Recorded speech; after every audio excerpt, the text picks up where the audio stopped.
And now for something completely different.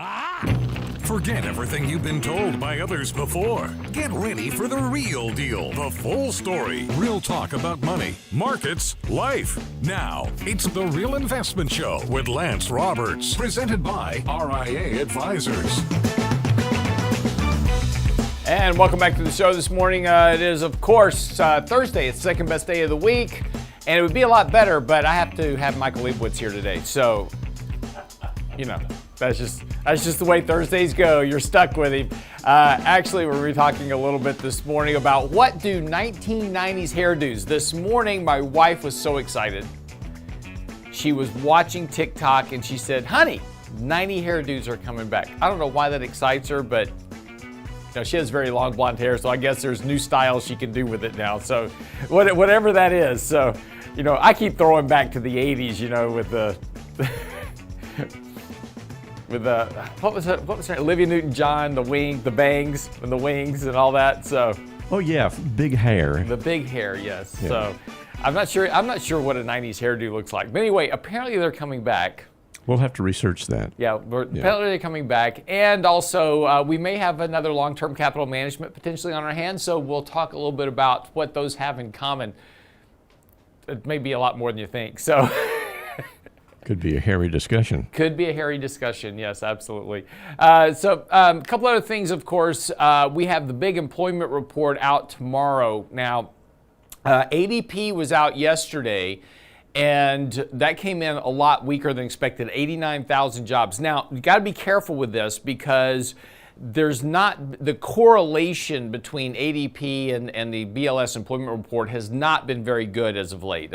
We've seen strong ADP reports and weak BLS reports and vice versa. So there's no real telling what tomorrow is going to be.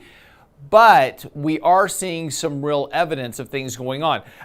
Just recently, we talked about oil prices in particular, and we said, hey, oil prices getting very extended here. Of course, everybody was talking about oil going to $120 a barrel and all these type of things. And we've got this shortage of oil and lots of headlines over the last few weeks. And we talked about this very strong rally in oil prices that we had seen going back, to May of this year, and that oil prices had gotten extremely overbought and was due for a correction.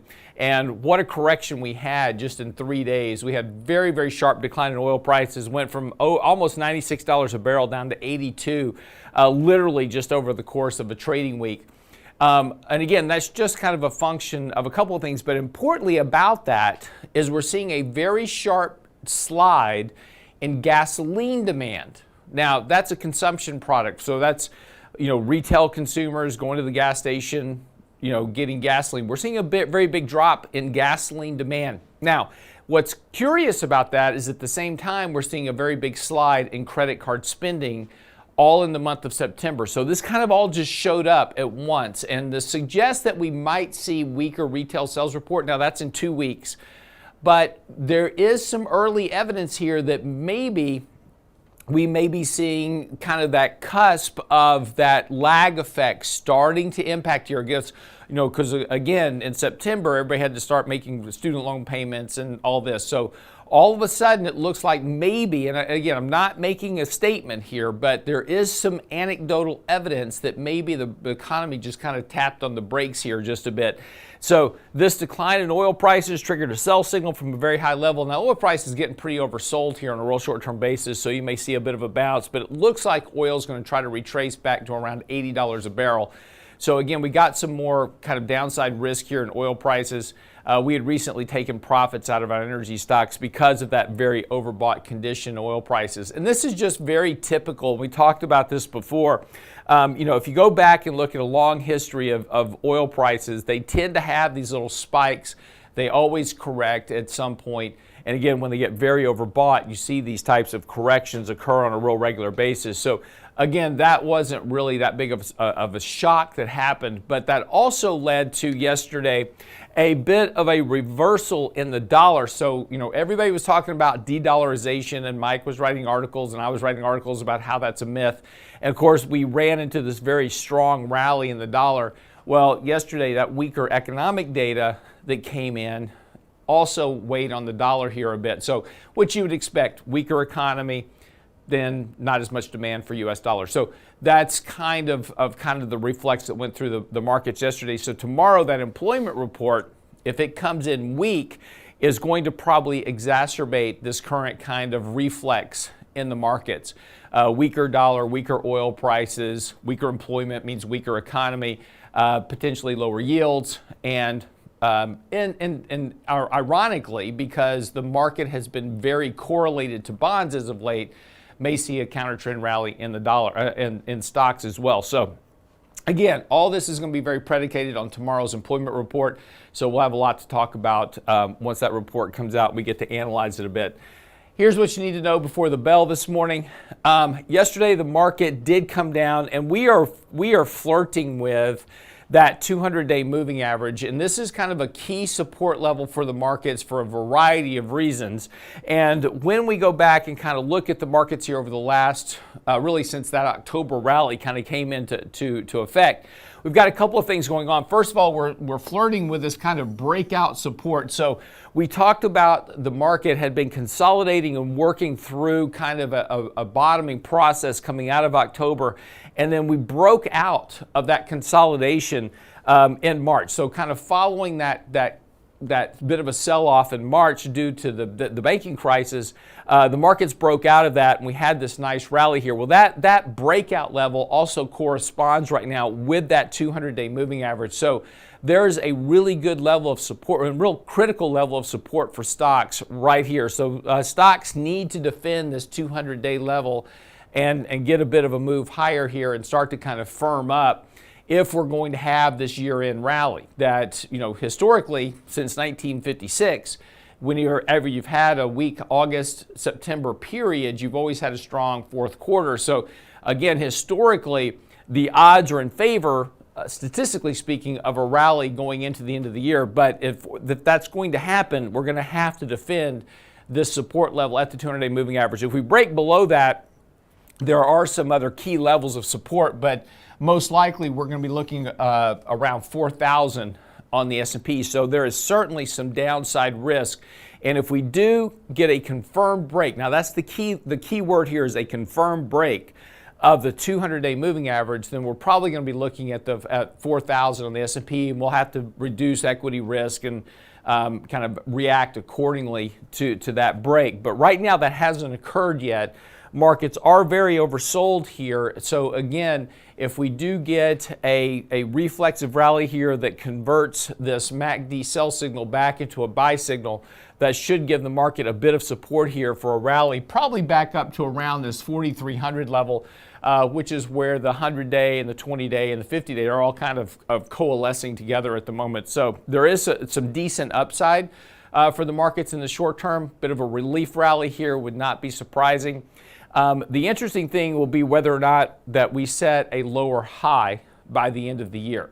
If we do set a lower high by the end of the year, that's going to kind of dove into this idea of this weaker economic growth starting to translate and this lag effect catching up into a weaker economy next year that's going to weigh on earnings, weigh on valuations, and again, that's a whole different ball game once we get through the next couple of months. So again, kind of keep a watch here. Again, we've got some key support levels that we need to hold on to in the markets. We'll see what happens. The ADP report is going to be a very good driver of markets. If that thing comes in really hot tomorrow, well in excess of expectations, shows really strong growth, that's going to weigh on stocks here because that's going to push the Fed, which is meeting at the end of the month for their next meeting, again, push that odds of another rate hike by the Fed. Right now, we'll talk about that this morning. The Fed's probably done, but we'll have to see what that employment report says tomorrow. All right, quick break. We're going to come back. That's what you need to know before the bell this morning. When we come back from the break, we'll pick up with Michael Leibowitz and talk a little bit about long-term capital management and 90s hairdos. Don't go away. Get daily investment news you can use, delivered at the speed of the internet at realinvestmentadvice.com.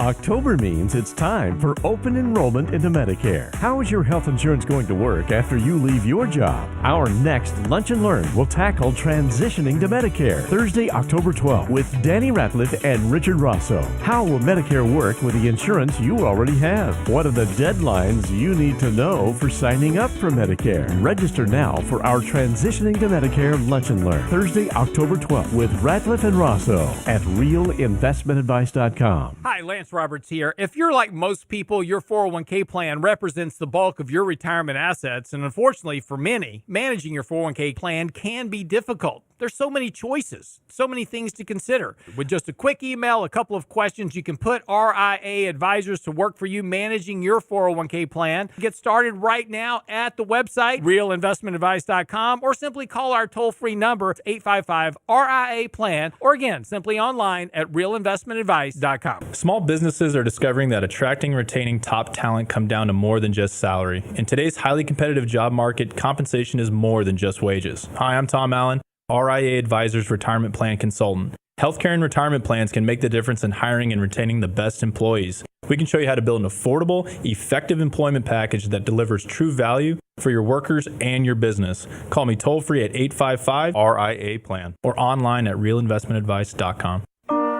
And now, another page from the Real Investment Advisors Investing Manifesto. Bulls win in bull markets. Bears win in bear markets. Eagles soar above and take advantage of opportunity. Let us help you soar as you reach your financial goals with RIA Advisors. Neither bull nor bear. RIA Advisors, 281-501-1791 or online at realinvestmentadvice.com. The Real Investment Show.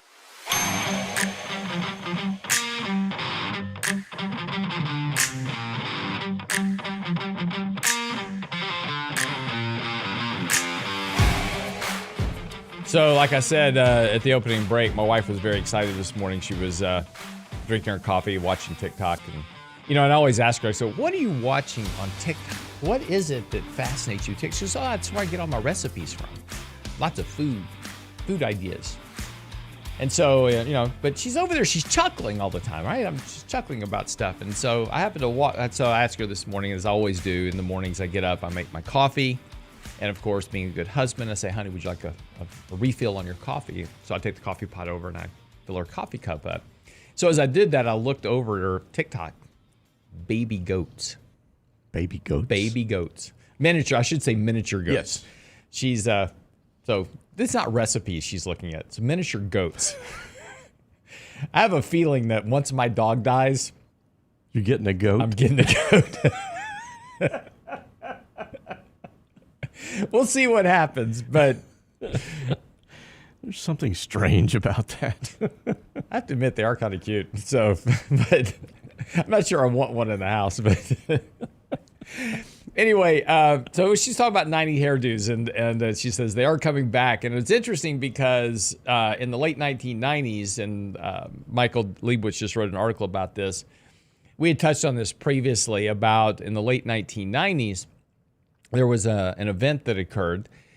And as we've talked about repeatedly here, when the Fed's hiking rates, bar none, there really has not ever been a soft landing in the economy when the Fed is hiking rates. And everybody points back to 1995 and said, oh, well, there was a time that they were hiking rates and we didn't have a recession. And that's a true statement, except for the fact that when we look back through history and we go, okay, what are the common denominators of when the Fed's hiking rates and you have a recession? There's always been an inverted yield curve except for 1995. The yield curve didn't invert until 1998, and then you had your recession, shortly thereafter. So again, it's kind of a timing anomaly. Everybody kind of talks back, looks back to 1995. It's like, oh, this time is going to be going to be that soft landing scenario. The Fed's hiking rates and the economy's strong and everything is great. But we have a very deeply inverted yield curve that is beginning to uninvert. And as Mike and I have talked about previously, it's not the inversion of the yield curve. This is the mistake that the media makes. and last year was a good example of this. The yield curve inverted, and the media is everywhere saying, "Oh, inverted yield curve means a recession's coming," and then the recession doesn't come, and then everybody says, "Oh, okay, well, I guess this time is different, and we're going to have no recession because the yield curve inverted. And we haven't had a recession yet." But it's never the inversion of the yield curve that is the recessionary indicator.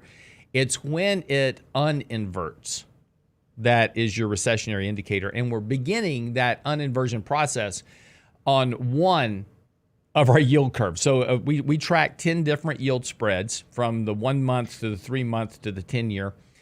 And out of the 10 that we track, only one has now uninverted, and that's the 1 month, 3 months. So on the very, very short end, we have an uninversion, but the 10-year and the 2-year Treasury inversion is beginning its uninversion. So we may be, and again, as I was talking about earlier, seeing a big drop in gasoline demand. Credit card sales are starting to drop off. So that lag effect we've spoken about for a while is playing catch up. So anyway, bit of background on the 90s. But in 1998, there was this one event that we touched on previously. Mike just wrote an article about it, because whenever the Fed hikes rates, it always causes a problem somewhere. And it's just always the question of where that will show up. So, Mike, in 1998, what was so important about hairdos and higher interest rates? Well, Russia defaulted. We had an set of Asian defaults right around then, a year earlier as well, and long-term capital. And I wrote the article because I wrote one the prior week that basically said we are going to have a financial crisis. And, it's kind of a scary thought to basically come out and say we will have one. But again, you look back through history, and there have been financial crises every single time the Fed has appreciably hiked rates. Mm-hmm. And what they've done now is above and beyond what they've done just about every other time. So we are going to have a crisis. And I got a few emails from people, scared that the sky's going to fall. What do I do? So I wrote a follow-up article, and I wrote about two crises, the long-term capital crisis and one in 1966, which I knew very little about. So, I learned about that one as well. And let me talk about long-term capital. Long-term capital was a hedge fund founded by the best and brightest on Wall Street. Solomon Brothers was the bond trading firm at the time. Their head trader, John Merriweather, left to form Long-Term Capital. He brought along two Nobel Prize winners, Merton and Scholes, and I'm drawing a blank on the other name, and an ex-Fed and a vice chairman from the Fed, who was a vice chair under Greenspan, and a bunch of other well-known, well-established finance Wall Street professionals. And they were making some pretty simple and relatively safe bets. When you look at the price of future contracts, so the right to buy or sell something at a date in the future, and you look at the spot price or the price today, we know for a fact that those prices will be the same in the future. But between now and the future, they converge and they diverge. And long-term capital was set up largely to make those kind of bets, that when the divergence between two securities kind of got out of the norm, they would bet that it would go back the other way and converge. And, in theory, not in theory, in actuality, they would have been 100% correct if they could hold on to their positions. But what happened was Russia defaulted, and there was just a flight to quality to U.S. Treasuries, where they had some bets, and some of those divergences in illiquid markets and with money rushing into the Treasury markets diverged more. They had to post more collateral, and they eventually got called out of their positions and had to take big losses. And there were losses on other products as well. And those losses were big enough that it basically put them out of business. So what's important to think about with long-term capital is they were leveraged at least 25 to 1. So a 4% loss on their underlying bet would basically wipe out their equity, at which point they either have to raise new equity or they can basically go under. So the importance of leverage, even if there's not a lot of debt in the system and not a lot of leverage, if there's one person with a lot of leverage, it can take very little to bring them under. Then you have, well, who lent them the money? It was the big banks, and the big banks are leveraged. So they start running into the same problem. Well, if long-term capital is going to take a $2 or $3 billion loss, well, then the banks are going to have to take that kind of loss as well. And it just spirals. And it just reminds you that even in the late 90s or in the late 60s, as I wrote about the other, when the level of debt was much less than it is today, this financial system is really a bunch of dominoes lined up. And it only takes one or two dominoes to fall to just get the rest of them to fall. And so the reason I wrote it is not to say how fragile our system is, our financial system, because it's more fragile today than it was for either of those two crises. What really matters is the Fed's reaction. How quickly do they come to the rescue? They came to the rescue pretty quickly with long-term capital. No one else failed, and it was pretty much a one-off event. And, in March of this year, we saw that too with the regional banking crisis. We had a couple big bank failures, the second and third and fourth largest bank failures that we've ever seen behind Washington Mutual in 2007 or 8. But the Fed came to the rescue really quickly with a funding program for the banks to help them out. And that crisis went away within 2 weeks. Mm-hmm. So, I think what's important is to A, realize we're going to have a crisis, but B, realize the crisis shouldn't really be the concern. The concern should be how quickly does the Fed react? So the Fed keeps telling us it's higher for longer, we're going to fight inflation, that's our number one goal. If they stick with that and there's a crisis and they don't come to the rescue with lower rates, with funding programs, with, QE, with all those kind of things, a crisis can get blown up like we saw in 2007, 2008, where the Fed was very slow to react. So again, we're going to have a crisis, and we will see how quickly the Fed gives up on their inflation target. Well, now, most likely, if we have a crisis, inflation will be below where they want it to be anyway, so it may not be an issue. Well, and so first of all, two things to point out here, and we'll talk about this some more on the other side of the break, is that I just want to clarify that when Mike's talking about a financial crisis, everybody immediately goes back to 2008 and the banking crisis and what we had with the mortgage crisis. When the term financial crisis can mean any event that is related to the financial system, it doesn't necessarily mean we're going to have the magnitude of the crisis we saw in 2008. In 1989, we had the savings and loan crisis. We had Orange County bankruptcy. We had just a bond market crash in 1994. You had long-term capital management. These things can be very different, but they're all financial crises, but they can be different in size and magnitude. So your first, I don't want you to run off panicking and start liquidating everything you own because Mike says we're going to have another 2008 financial crisis. That's not what he's saying. He's just saying we're going to have a crisis related to some financial event, and that's important to differentiate. In fact, we'll talk about higher for longer because this isn't the first time the Fed has said that, and we'll talk about the last time that they said this as well. Don't go away, be right back.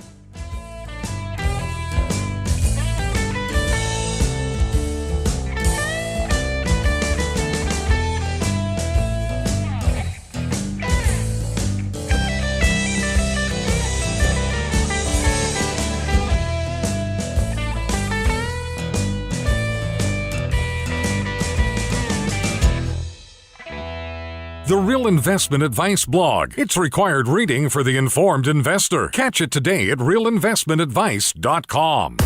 October means it's time for open enrollment into Medicare. How is your health insurance going to work after you leave your job? Our next Lunch and Learn will tackle transitioning to Medicare. Thursday, October 12th with Danny Ratliff and Richard Rosso. How will Medicare work with the insurance you already have? What are the deadlines you need to know for signing up for Medicare? Register now for our Transitioning to Medicare Lunch and Learn. Thursday, October 12th with Ratliff and Rosso at realinvestmentadvice.com. Health and financial security touches everyone within your organization. Offering benefits for all doesn't need to be complicated. Hi, I'm Tom Allen, Senior Benefits Consultant at RIA Advisors. RIA Benefits provides independent expertise to find solutions that speak to the mission of your business, the culture you want to establish, and the budget you are able to work within. Book a free consultation with me at realinvestmentadvice.com/retirement, and we'll find a solution that takes care of your most important asset, your people. realinvestmentadvice.com/retirement, realinvestmentadvice.com. You're listening to The Real Investment Show.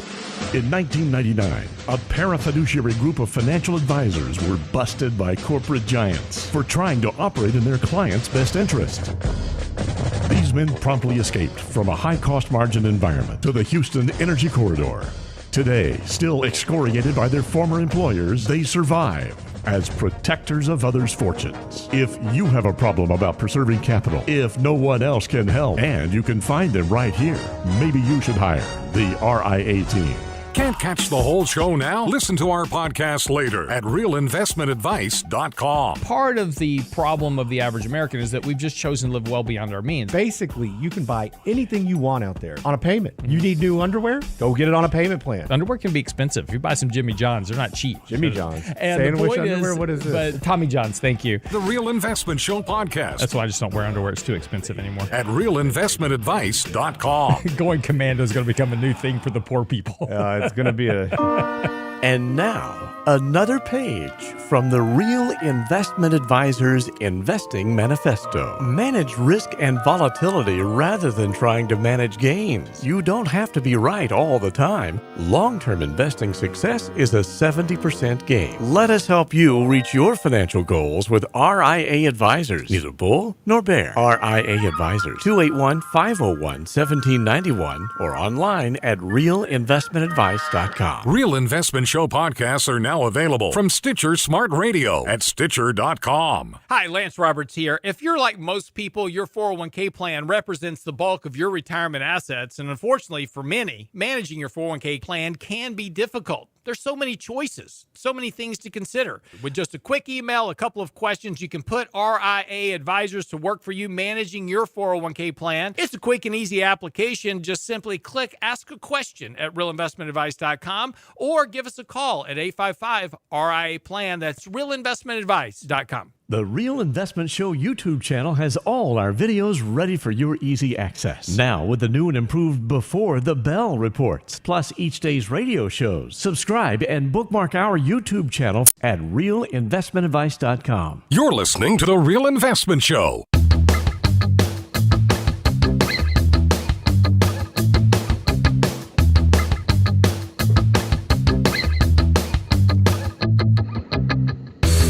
Welcome back to the show this morning. You know, it's funny, all these NFL football fans are going, who is this little known singer that's hanging out with Travis Kelce?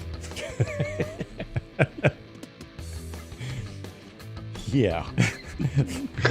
Well, I mean, most guys watching football, they're like, Taylor who? So, it just depends on which side of the fence you're on, right? Yeah. So, all right, so welcome back to the show. Michael Leibowitz joining me this morning. So I want to put a couple of things into perspective here for a moment, because I want to talk about this higher for longer attitude of the Fed Mike touched on, because it's going to be very critical to what's going on. We're talking about the Silicon Valley, the long-term capital management bank failure. And so what happened was, and as Mike alluded to, is that they were taking on these heavily leveraged bets and basically got called. And the Fed had to orchestrate with 14 banks to do a bailout. And that bailout was about $3.6 billion that was orchestrated by these 14 banks. I just want to put that into context for you. So that was 1998, $3.6 billion. And that helped all that did was shore up their positions and give them time so they could unwind long-term capital management on an orderly basis. So it just prevented a sudden abrupt default is all that did. And everybody kind of worked themselves out of the positions over the next, period of time. Just to put that into some perspective on size, just recently Credit Suisse, which also just passed its bank stress test with the Federal Reserve. It says they're completely fine. They were basically bailed out and supported in their merger with UBS. The size of that was $230 billion for Credit Suisse. So it's orders of, so bailouts today are orders of magnitude larger than what we saw in long-term capital management back in 2008. And that's because we have so much more debt, so much more leverage in the system. We've done 13 years of zero interest rates and trillions of dollars of Fed liquidity into markets. So things have become, phenomenally larger in terms of magnitude in the size of assets we're talking about because of all that liquidity that the Fed was shoving in to support the economy. The banks were loving it. They were, send that capital and we're going to go, sell bonds and sell stocks and we're going to do all this stuff. And it just created a massive expansion of financial assets. So, I just want to put that out there because as we talk about the risk of, these higher for longer attitudes of the Fed, the impacts of these events become larger and larger over time. So just put that in your, just kind of keep that in the back of your mind. Yeah. Lance, it also means the Fed's reaction has to be larger and larger. Correct. So that means lower and lower rates, and it means more and more QE, and then additional programs, financing programs to help those in trouble. Yeah. But this brings up a really good point, though, Mike, and I wanted to really kind of focus on your comment about higher for longer because this isn't the first time we've heard the Fed say higher for longer. And, this has been, kind of the stance by the Fed is that, they make this position and it sounds like they're serious about it this time and they're really going to do this. And then, something else happens. But before we get to that, I want to touch on the sell-off that we had earlier this week, particularly on Monday and Tuesday. Fairly deep sell-off in both bonds and stocks. Stocks were down sharply, bond yields up, bond prices down rather sharply. Of course, this brought out a lot of media headlines about what was going on, but it really kind of, there really wasn't. And again, everybody, the media you've always got to be careful about because they just search for whatever headline kind of matches the moment. And one of my favorite stories was back in 2000 during the .com crash. I was on a different radio station with Brent, and we were talking about IBM. And that morning, IBM was down sharply. It was down like 20% in the morning during this crisis because IBM was laying off 5,000 workers.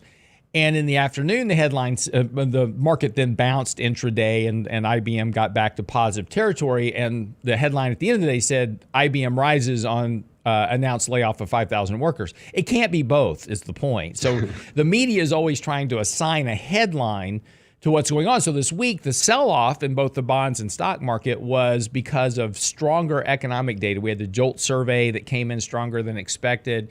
Again, it was a bounce and a downtrend. That's all it was.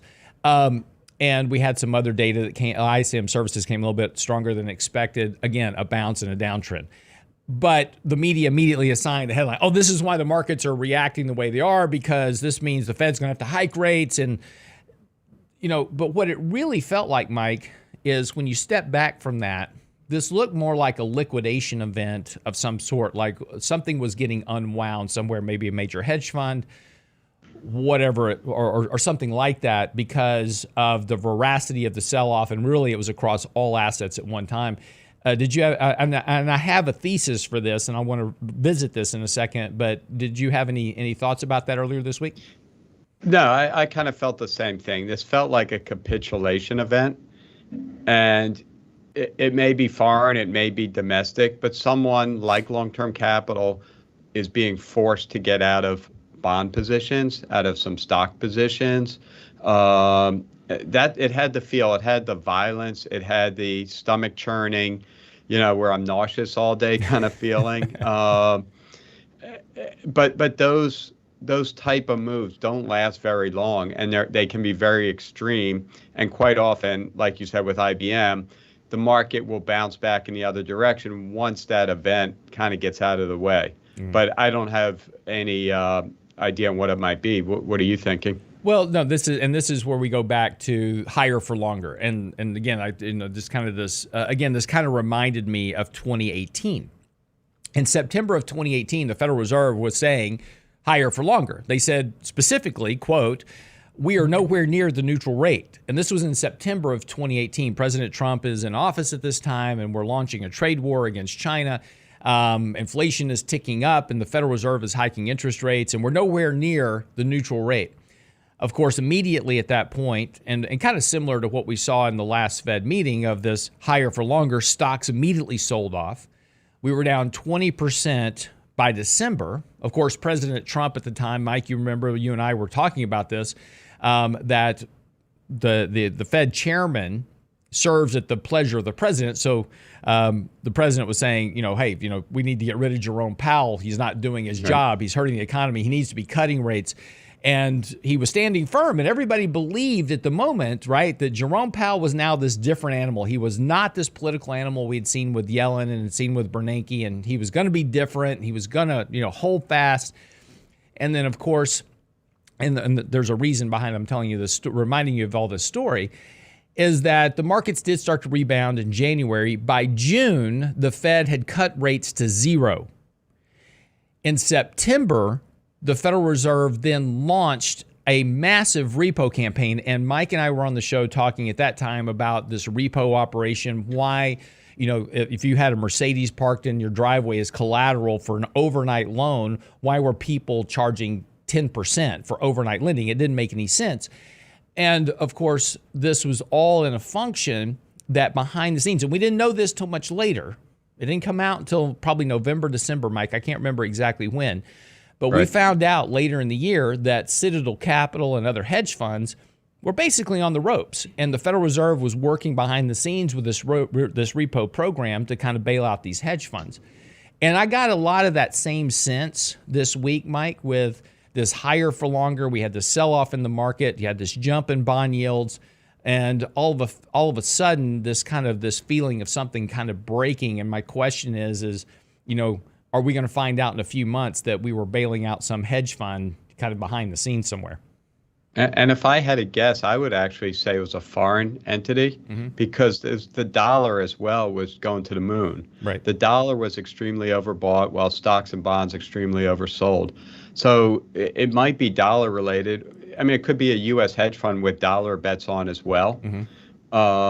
So one thing I've been looking for, will the Fed reopen their foreign currency swap lines? What is that? That's always a sign that someone's in trouble. Explain what that is, though, real quick, so people understand. So basically, the U.S. will essentially lend money to other central banks via an exchange of currencies.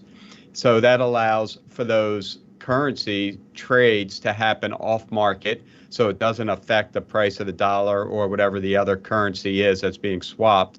And it provides liquidity to that nation, which in turn, to that central bank, which in turn can help whoever may be failing. So, we could do it with this. We do it with the Swiss bank a lot, and the Swiss could bail out UBS or help out UBS, for instance, a big Swiss bank. Right.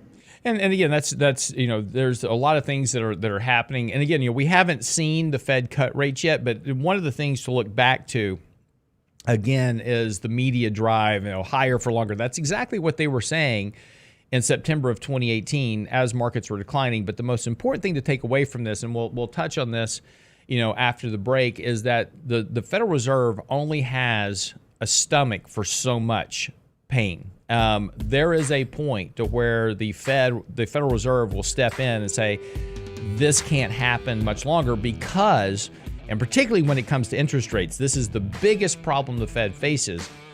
Interest rates are a ticking time bomb against all that debt that's sitting out there. There is only so far the Fed can let rates rise before they have to take action. We'll talk about that and the importance of that on the other side of the break. Don't go away.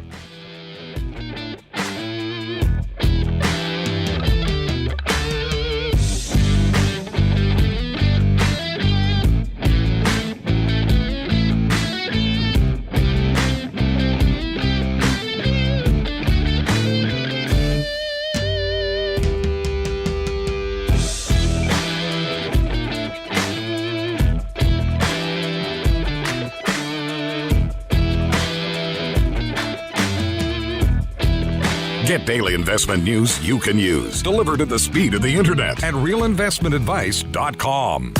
October means it's time for open enrollment into Medicare. How is your health insurance going to work after you leave your job? Our next Lunch and Learn will tackle transitioning to Medicare Thursday, October 12th with Danny Ratliff and Richard Rosso. How will Medicare work with the insurance you already have? What are the deadlines you need to know for signing up for Medicare? Register now for our Transitioning to Medicare Lunch and Learn Thursday, October 12th with Ratliff and Rosso at realinvestmentadvice.com. Hi, Lance Roberts here. If you're like most people, your 401k plan represents the bulk of your retirement assets, and unfortunately for many, managing your 401k plan can be difficult. There's so many choices, so many things to consider. With just a quick email, a couple of questions, you can put RIA advisors to work for you managing your 401k plan. Get started right now at the website, realinvestmentadvice.com, or simply call our toll-free number, 855-RIA-PLAN at realinvestmentadvice.com.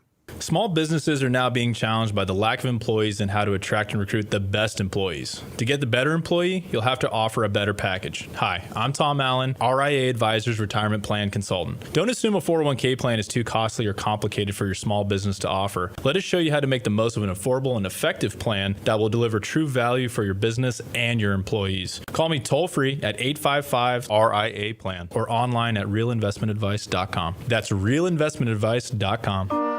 And now, another page from the Real Investment Advisors Investing Manifesto. A passive investment portfolio requires active risk management. It's not a choice, it's necessity. Diversification doesn't protect against risk of loss. Let us actively help you reach your financial goals with RIA Advisors. Neither bull nor bear. RIA Advisors, 281-501-1791 or online at realinvestmentadvice.com. The Real Investment Show.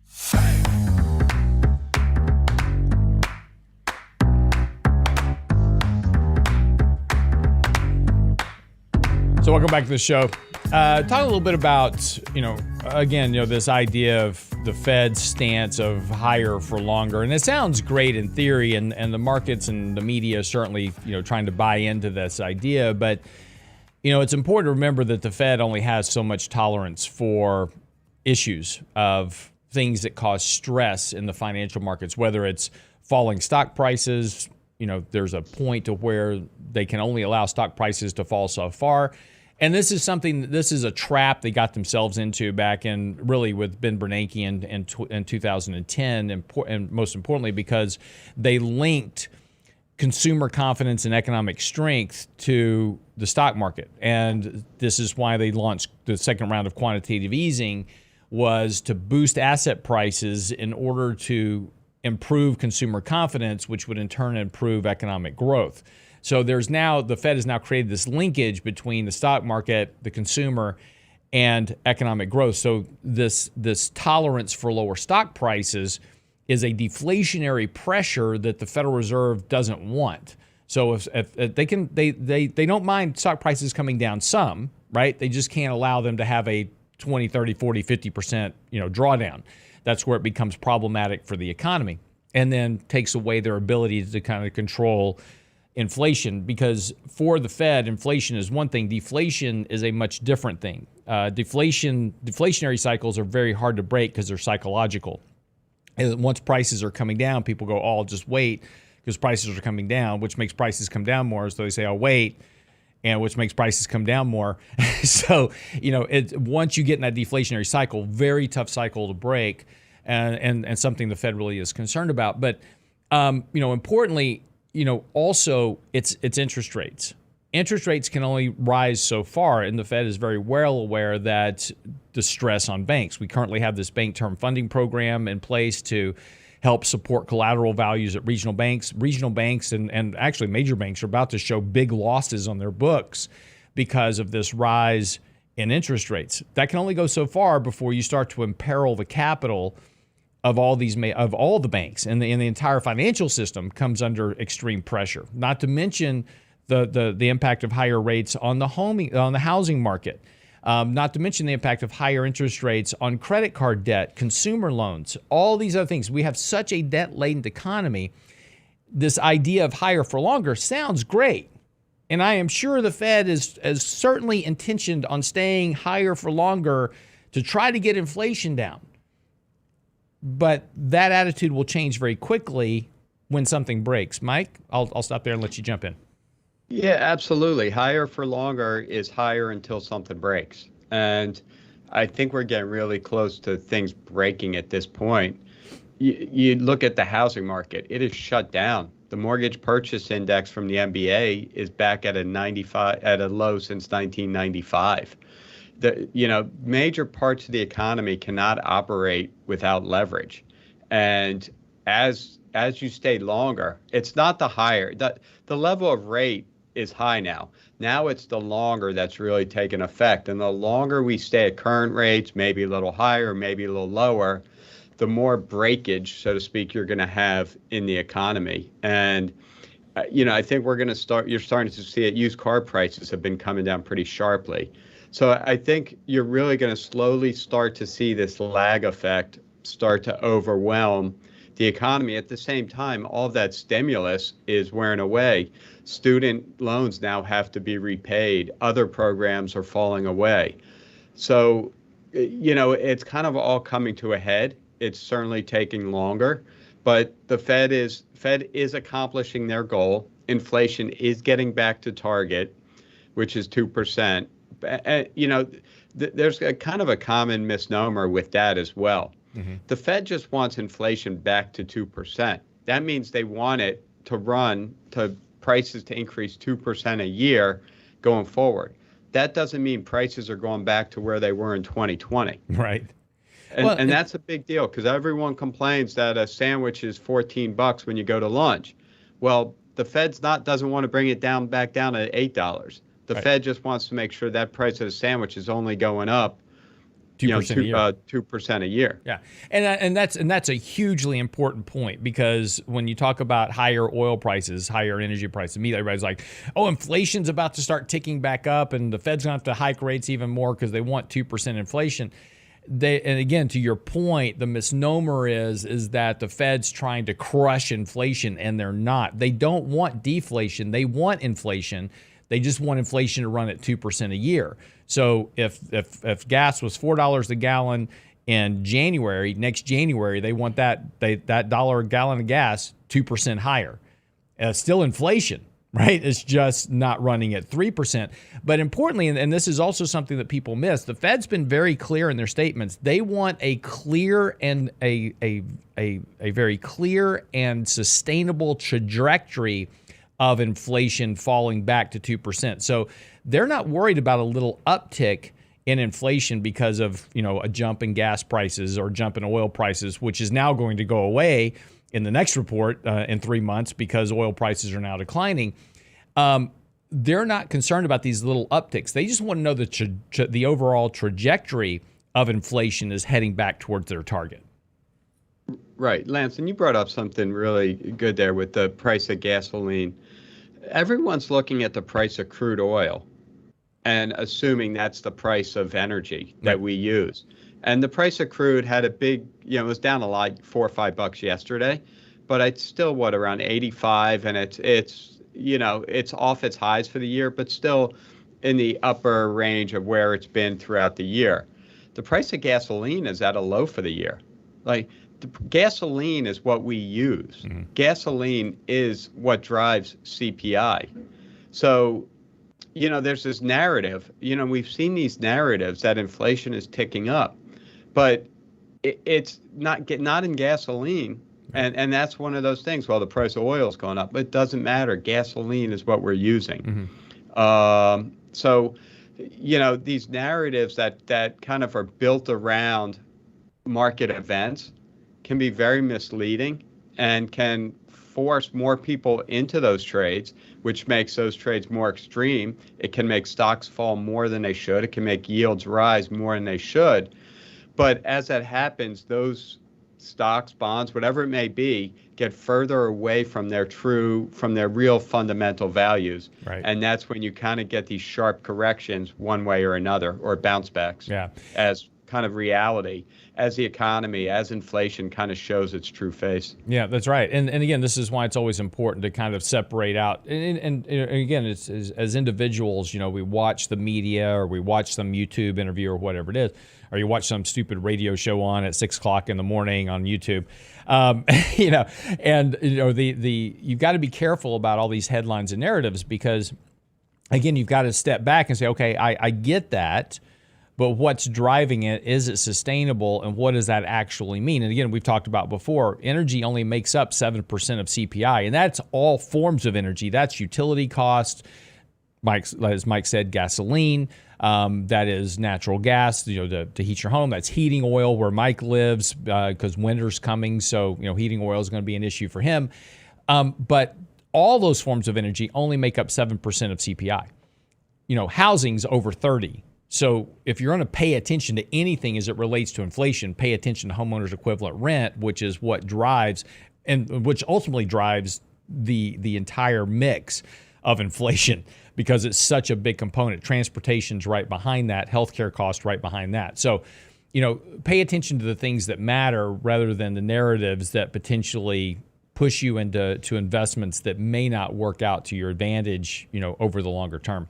But Mike, go ahead. I'm sorry. Go ahead. I do have a question for you about housing. Yeah. Well, I was going to talk about housing. Housing is, I think it's actually 40% between implied rents and actual rents. Mm-hmm. And the way that the BLS calculates it, they're lagging. Their current CPI data for housing lags anywhere from 6 to 9 months. So we're not guessing on where CPI is going to show housing for the next 3 or 6 months. We know where it is because there's plenty of market indices that tell us where rent prices and where house prices have been. And they all tell us that the year-over change in house prices and rents is around zero. Some are slightly positive, some are slightly negative. And yet the BLS index still shows 4% plus increases year over year in rent prices. We know that's coming down, and that's almost half of CPI. So when you hear these narratives focused on energy, on these things that are 6-7%, on used cars, which are what, 3 or 4%, right? It doesn't matter. They're dwarfed by the elephant in the room, and we know that those prices are coming down. Right. Yeah, I know it's a very interesting. But real quick, because we only have about a minute. But is there an opportunity here in mortgage-backed bonds? Because, when ultimately we start to see interest rates come down, refinancing activity should pick back up and the duration of these mortgage-backed bonds should drop pretty quickly. So is there a good opportunity maybe in some of these longer duration, like Ginnie Mae type securities? Yeah, absolutely. When we get a durable decline in yields, and by durable, I mean that we're starting to establish trends, we're setting technical levels, we're getting confident that the high in yields has been set. I think it's a great opportunity in mortgages. You pick up more yield, and there's other benefits. When people prepay mortgages, it happens at par, and these mortgages can be priced at 70, 80, 90 cents on the dollar. So as some of these mortgages prepay, you get an extra bonus, whereas other bonds don't prepay. Yeah. So, yeah, but a lot of banks own mortgages. So if higher for longer is the story of the day, banks may have to sell them. There you go. Thanks so much. All right, we got to wrap that up. Maybe we'll talk some more about that next Thursday, Mike, and maybe do analysis on some of those kind of opportunities. I think there's something coming up there for us. Be sure and get by the website, realinvestmentadvice.com. Get Mike's latest article. Send us your questions, comments, emails. Have a great day. Danny Ratliff, Richard Russo here tomorrow for Financial Fitness Friday. See you then.